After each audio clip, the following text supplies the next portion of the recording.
Goal setting works. Researchers have concluded that the beneficial effect of goal setting on task performance is one of the most robust and replicable findings in the psychological literature. Furthermore, the hundreds of studies done have revealed many details about the right way to go about goal setting. Several goal setting frameworks have been developed, such as the GROW model from the United Kingdom and the EEE model mentioned by the American Psychological Association. But today we're going to take a look at my favorite, the SMART goal setting framework. Specific. Set your mind on a definite goal and observe how quickly the world stands aside to let you pass. Goals should be specific, empirical, and ideally tangible and numerically defined. Success should be measurable, and results should be gauged quantitatively. It's so important, in fact, author Doug Smith wrote a whole book about it, Make Success Measurable. If you don't know where you want to go, you may end up somewhere you don't want to be. If you don't know where you're going, any road will get you there. Compare I want to lose weight with I want to lose 20 pounds. The former is vague and undefined, whereas the latter is specific and numerically defined. Numerical goals are super beneficial as they keep you accountable and are easily measurable. Author Peter Drucker is famously quoted as saying, "What gets measured gets managed," and research backs this sentiment. One scientific review proposes a reformulation: "What gets talked about gets done, especially if there are numbers." Furthermore, almost all educational institutions today agree that setting clear goals makes it easier for students to realize their strengths and work on building them. Moreover, popular therapeutic practices like cognitive behavioral therapy and anger management often use weekly goal planners or charts to record the progress of clients and help them keep track of the exercises they are supposed to practice. As we have a clear vision of our end goals, it becomes easier for us to advance towards them, so begin with the end in mind and set specific goals. Meaningful.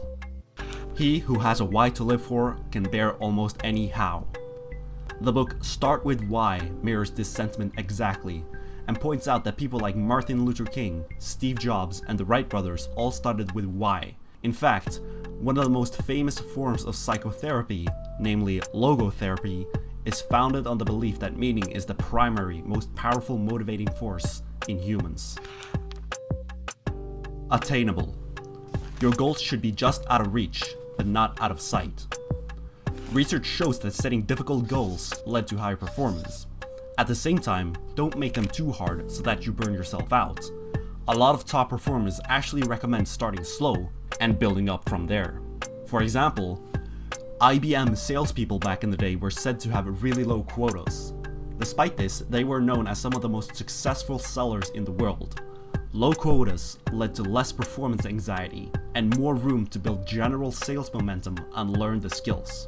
Tim Ferriss recommends writers to only have the goal of writing 2 crappy pages a day, even if you never use them. Having a goal like that allows you to overshoot your goals and build confidence and gain momentum. Mingyur Rinpoche recommends people start a meditation practice slowly. Start small and build your habit over time. So how do we reconcile the research and the advice of top performance? I think the best goal setting involves small, everyday goals, but large, long-term goals. As Bill Gates famously said, most people overestimate what they can do in 1 year and underestimate what they can do in 10 years. Relevant. A goal should scare you a little and excite you a lot. Your goal should be relevant to your life and worthwhile to achieve. It should be aligned with your values. If it makes you excited, then it's a good goal. Humans have something called the reticular activation system, which is a mechanism in our brain that filters out unnecessary information so the important stuff gets through. In layman terms, call it selective focus. Selective focus sifts through all the information in your environment and presents only the pieces that are important to you. For example, if you're learning to speak Spanish, you will start to notice Spanish things everywhere around you, on posters, online, etc. If you pick a goal relevant to your life, your reticular activation system will automatically work in your favor. You will automatically start focusing on things that are relevant to your goals. Time-bound. The moment you put a deadline on your dream, it becomes a goal. We can borrow common advice used in sales and marketing. Later equals never, which is to say, if there's no deadline to purchase, it will never get purchased. And that's why we often see limited time sales. Time constraints urges people to take action. The same applies to goal setting. If there's no deadline to get something done, it will never get done. Goals are dreams with deadlines. Now that you know how to set goals the smart way, it's time to get to work. Goals don't work unless you do. And I'll leave you with one final quote.